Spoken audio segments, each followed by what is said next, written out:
A gente vai começar o programa com o Lucas Josino, que já está aqui com a gente, Joel, para falar sobre uma operação que a polícia faz hoje contra o tráfico internacional de drogas, que também é um problema muito sério e que precisa, né, de ações firmes para que a gente chegue cada vez mais próximo de uma solução. Tem algum balanço já dessa operação, Lucas? Boa tarde para você. Além de combater o tráfico internacional, essa operação ela é internacional também. Não só a Polícia Federal está agindo, mas forças policiais de outros países estão agindo simultaneamente. Hoje, o Rio de Janeiro amanheceu debaixo de bala, Ana.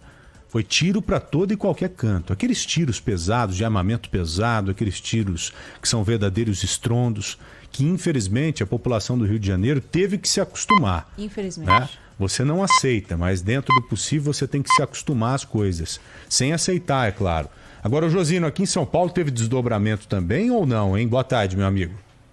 Teve sim, Joel. Boa tarde para você, para a Ana, para todos os nossos ouvintes, principalmente no interior de São Paulo, em Campinas. Polícia Federal do interior foi até Campinas, prendeu um homem, um suspeito também de participar do tráfico internacional de drogas. Até agora são 13 pessoas presas em todo o país. Esse é o balanço agora do início da tarde. É claro que a operação continua. 11 pessoas presas no Rio de Janeiro, uma outra no Mato Grosso e essa pessoa aqui em Campinas. São 39 mandados de prisão sendo cumpridos aqui em São Paulo, Rio de Janeiro, Paraná, Santa Catarina e também no Mato Grosso, e 47 de busca e apreensão. Você falou sobre os outros países, Joel? Pois é, tem polícia trabalhando no Paraguai, na Espanha e também em Dubai, nos Emirados Árabes. É uma operação conjunta com várias forças policiais, inclusive também forças americanas, prevendo aí então prender alguns criminosos relacionados ao tráfico internacional de drogas. São duas operações em andamento, a Operação Turf e a Operação Brute 1. Hoje nós passamos a manhã toda na Superintendência da Polícia Federal aqui no estado de São Paulo, na capital paulista, na Zona Oeste.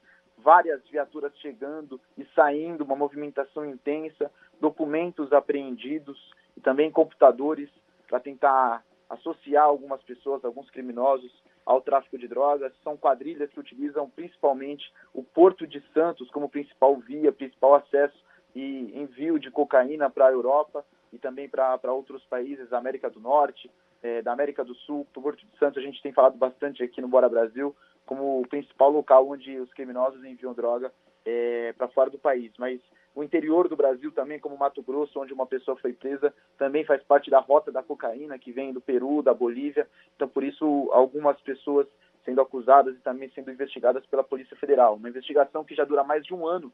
São 18 meses de investigação e operações simultâneas, que já apreenderam mais de 4 toneladas de drogas, mais de 11 milhões de reais que estavam na mão de criminosos, e por isso, então, mais uma etapa dessa operação hoje em todo o país. É claro que cada estado vai divulgando ao longo do dia o balanço da operação, de presos, do que foi apreendido, mas por enquanto são 13, repetindo a informação, 11 no Rio de Janeiro, o estado, inclusive, que mais teve ação da Polícia Federal, uma outra pessoa presa em Campinas, no interior de São Paulo, e um outro suspeito preso no Mato Grosso. A gente, claro, vai continuar acompanhando e deve ter desdobramentos ainda no início da tarde, no período da tarde e no fim da noite, um novo balanço divulgado pela PF.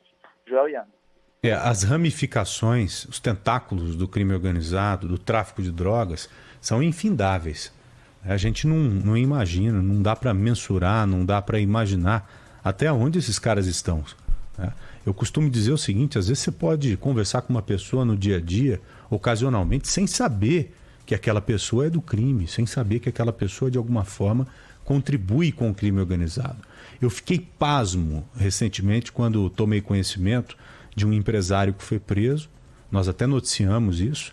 Um empresário que contribuiu com um roubo a banco. Sabe como?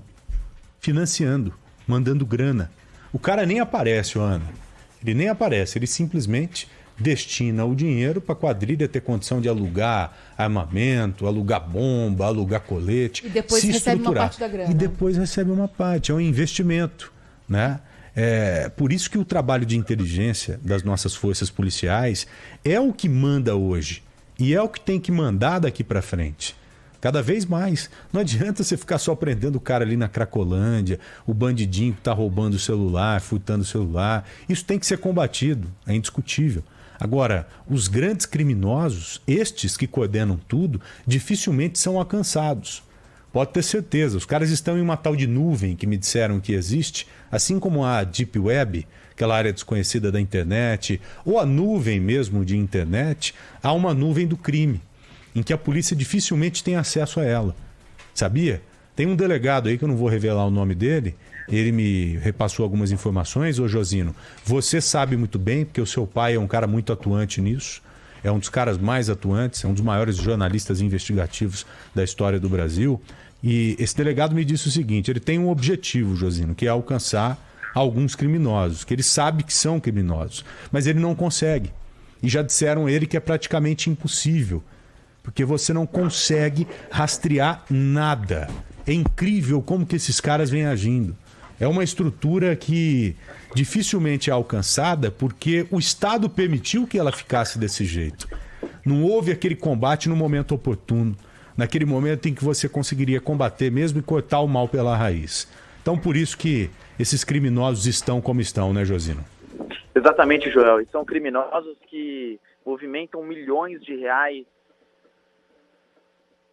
por vários continentes, que trabalham sem sair de casa, que trabalham entre aspas, mas com o celular, com várias outras pessoas, vários outros criminosos, fica difícil rastrear mesmo. Mas é claro que a Polícia Federal continua investigando, trabalhando para tentar conseguir pistas para colocar esses criminosos atrás das grades. Esses são os mais perigosos, porque certamente são aqueles que trabalham para que haja aquela biqueira na esquina de um bairro, uma morte por causa de dívida de droga em outro bairro. São esses que controlam as toneladas de cocaína e são os verdadeiros chefões do tráfico, não só aqui no Brasil, mas em todo o continente, né, Joel? É isso. É verdade. Agora, além dessa questão, para a gente arrematar aqui o assunto com o Josino, Joel, ele também está acompanhando uma outra questão que aí fala mais sobre, na verdade, a conduta dos policiais, de todos aqui do estado de São Paulo. Há, desde o começo do ano, um decreto que obriga qualquer servidor público do estado a apresentar o comprovante de imunização contra a Covid-19 e um grupo grande de policiais não apresentou esse comprovante e agora está sob investigação. Josino, o que a gente tem de novidade em relação a esse caso? Olha, esses policiais estão sendo já investigados, viu, Ana? São aproximadamente 1.500, tanto da Polícia Civil quanto da Polícia Militar. A Corregedoria já abriu uma investigação, um inquérito, para apurar por que esses policiais ainda não apresentaram o comprovante de vacinação. Como você disse, no começo do ano, dia 3 de janeiro, o governador João Dória assinou um decreto determinando que todo servidor público do estado comprovasse que tomou a vacina e teria de fazer isso em até 5 dias a partir de 3 de janeiro. E pelo menos 1.500 policiais não fizeram isso. É uma parcela, a gente chama atenção pelo número, mas é pequena minoria, uma minoria de toda a corporação, 1,4%. Na Polícia Civil são 27 mil pessoas e na Polícia Militar são 86 mil agentes. Em todos esses, 1.500 ainda não apresentaram comprovante de vacinação. A Secretaria da Segurança Pública aqui do Estado, que foi procurada pela Rádio Bandeirantes, afirmou que as informações já foram repassadas para a Controladoria Geral do Estado, que por sua vez passou também os dados para a Corregedoria de cada corporação, que já abriu uma investigação e vai tentar entender por que esses policiais não se vacinaram ou se vacinaram, mas não apresentaram o comprovante de vacinação na data correta. Vamos continuar acompanhando, então, essa investigação. Obrigada aqui ao Lucas Josino pela participação.